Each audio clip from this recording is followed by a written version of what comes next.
हाय लोगोफोर, नोंथांमोनखौ आरोबाव आंनि बे गुबुन मोनसे गोदान भिडिअ फिन खेब बरायहरनो थाबावबाय दे। स' नोंथांमोननिसिम आसा खालामो भिडिअखौ जागायनायनिफ्राय जोबजासिम नायलांगोन होननानै।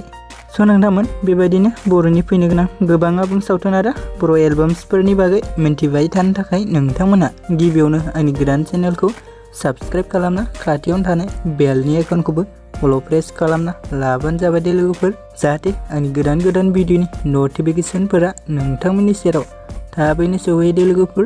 एक्चुअली नोंथांमोनाथ' मिन्थिखाबाय जानांगौ भिडिअनि टाइटेल एबा थाम्बनेइलाव नायनानै दिनै आं मानि सायाव आपडेटखौ लानानै फैदों।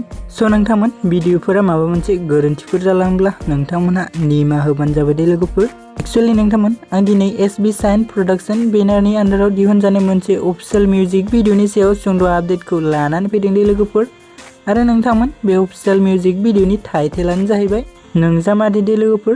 स' नोंथांमोना जुदि बे अफिशियेल मिउजिक भिडिअखौ दासिमबो जुदि नायाखै अब्ला आंनि चेनेलनि गेजेरजों नायहैदो दे लोगोफोर। स' लोगोफोर दानिया फैदो दे जों बे अफिशियेल मिउजिक भिडिअ गुबै सोरनि फाव खालामनायखौ नुनो मोन्दों होननानै बुङोब्ला स' लोगोफोर जों बेयाव गुबै फाव खालामनायखौ नुनो मोन्दों बर'नि मुंदांखा जाखांफुनाय कमेडियान एक्टर बिथां अनिल कुमार, करिश्मा, लासित, रिफन, सुमति, मिशेल आरो समजित दे लोगोफोर।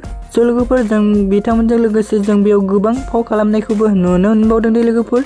आं बिथांमोननि मुंखौ मख'लायला दे लोगोफोर। एक्चुअली नोंथांमोन बे अफिशियेल मिउजिक भिडिअ रिलिक्स एन्ड टिउनखौ होदों हेमन्त फातगिरि दे लोगोफोर आरो मेथाइखौ रोजाबदों लासित जायख्लं दे लोगोफोर।